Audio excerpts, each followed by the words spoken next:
Acaba de suceder. La presidenta Claudia Sheinbaum deja completamente sin palabras a un periodista extranjero con una respuesta contundente y llena de argumentos, demostrando su dominio del tema y su firme postura ante los cuestionamientos. Pero eso no es todo. La presidenta de la Suprema Corte, Norma Piña, no puede ocultar su incomodidad ante la situación y termina en una posición sumamente comprometida. El inesperado momento ha generado un gran revuelo en redes sociales y en el ámbito político, donde las reacciones no se han hecho esperar. Mientras algunos aplauden la actitud de Sheinbaum y su habilidad para responder con precisión, otros señalan que este episodio podría marcar un antes y un después en la relación entre el poder ejecutivo y el judicial. ¿Qué fue exactamente lo que dijo Claudia Sheinbaum? ¿Por qué la reacción de Norma Piña llamó tanto la atención? Todos los detalles de este impactante momento te los contamos aquí. Buenos días, señora presidenta y doctora Claudia Sheinbaum. Buenos días a todas las autoridades presentes. Buenos días también a todos los compañeros y compañeras de la prensa mexicana. Me llamo Mateo Cerqueira, soy periodista en Brasil y allí acompaño las mañaneras del pueblo todos los días para Agência Estado, uno de los mayores vehículos de prensa de Brasil. Presidenta, mi primera pregunta no podría ser otra sino acerca de Donald Trump, que anuncia hoy nuevos aranceles a productos importados a diferentes países del mundo, incluso Brasil, que ya se ha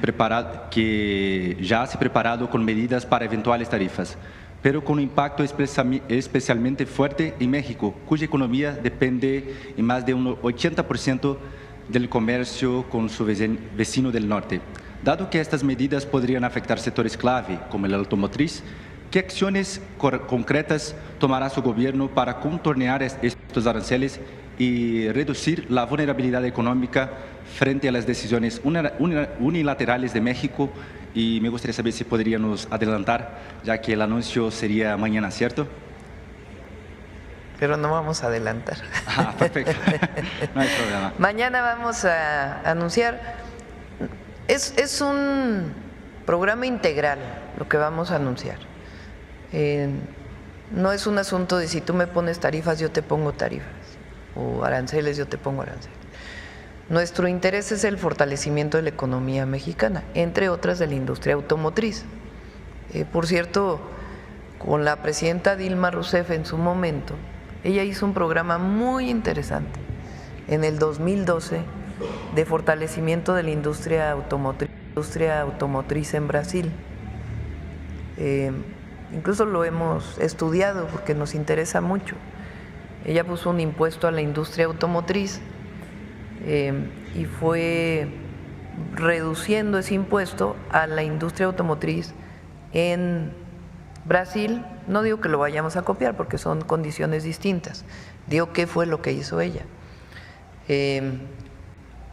Puso un impuesto a lo que se importaba y también a la industria en Brasil, y les disminuía el impuesto a partir de aumento en eficiencia, de inversión en investigación y desarrollo, de compra de autopartes, fuera en Brasil o en el Mercosur, un programa integral que permitió que del 2012 al 2017 se incrementara en 75% la producción automotriz en Brasil, fuera mayor el rendimiento vehicular y también hubiera más investigación y desarrollo en la industria automotriz. Muy, muy interesante.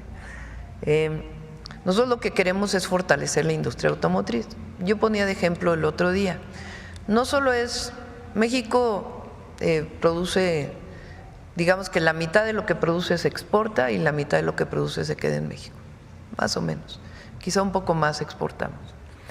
Pero el problema es que estamos importando muchos vehículos, particularmente de Asia, y no es nada en particular contra ningún país asiático, ni mucho menos.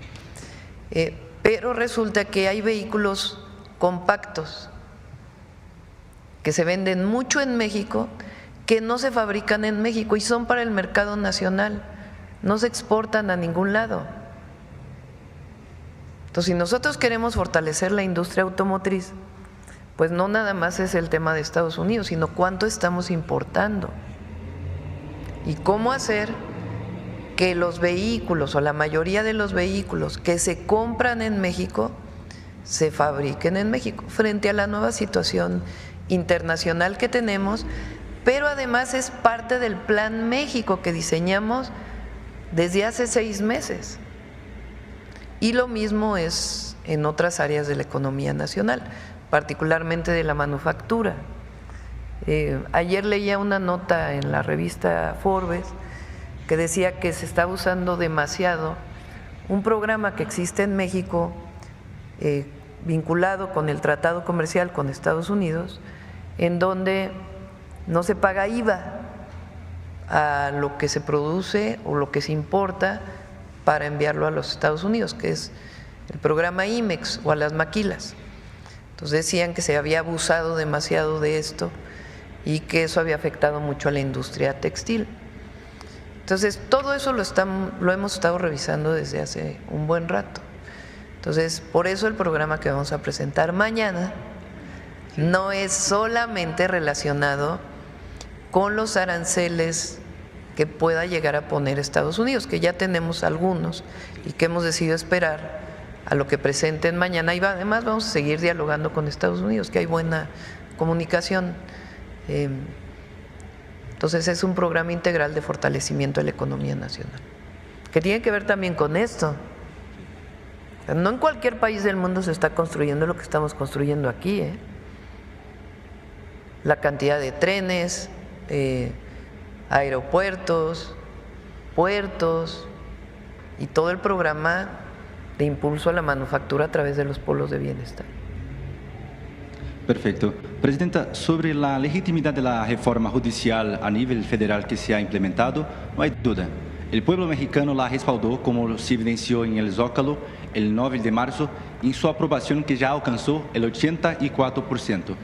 Sin embargo, expertos en el tema, el mercado y diversas instituciones internacionales, a ejemplo de la Washington Office on Latin America, Human Rights, advierten que la reforma podría afectar la independencia del Poder Judicial, argumentando que haría la justicia federal más vulnerable a presiones políticas, electorales y hasta mismo a los narcos.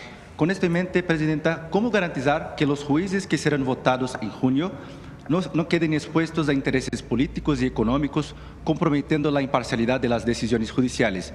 El gobierno federal, junto con el Congreso, han diseñado mecanismos de supervisión o contrapesos para mitigar este riesgo, ¿o tiene esta propuesta? El problema es el Poder Judicial que tenemos ahora. Ese es el problema. Ayer presentaba a Pablo Gómez, titular de la Unidad de Inteligencia Financiera, que les han dado amparos y amparos y amparos a personas que lavaron dinero,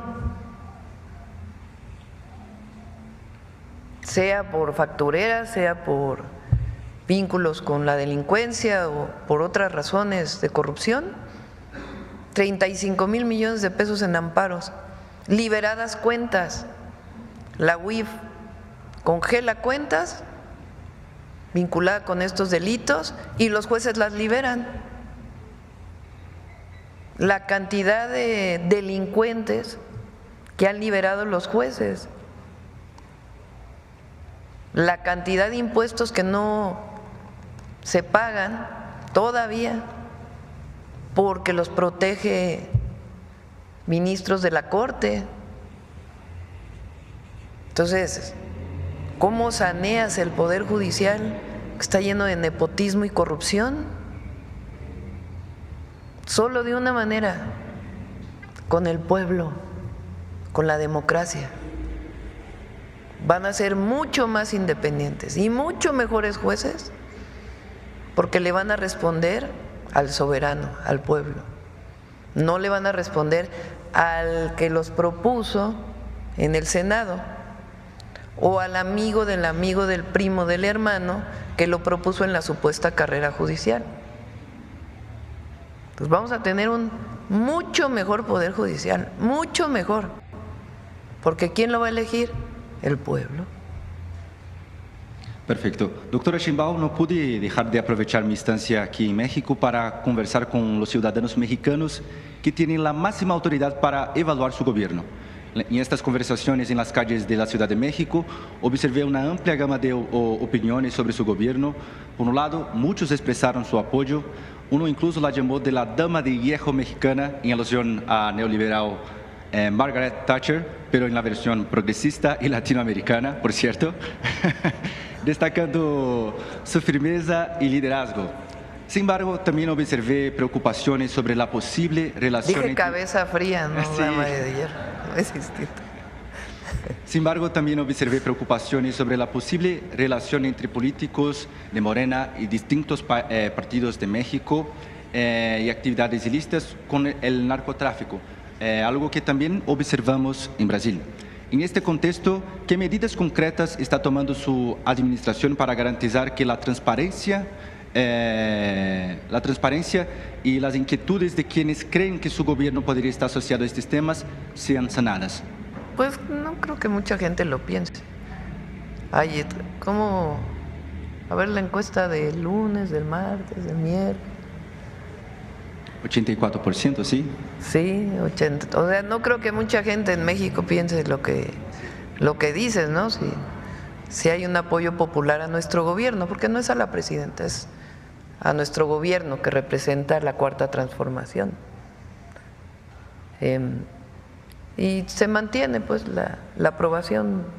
De hecho, hoy sale otra donde bajamos un poquito, pero se mantiene en un porcentaje muy importante de aprobación. Y es porque estamos cercanos al pueblo y porque hay honestidad. Si no hubiera honestidad, si no hubiera autoridad ética, política, si hubiéramos traicionado nuestros principios, pues no tendríamos ese apoyo, ¿no? Y si hay alguna persona vinculada a un partido político, a un gobierno que tenga que ver con algo, con algún delito, pues están las fiscalías para proceder y un nuevo poder judicial para juzgar.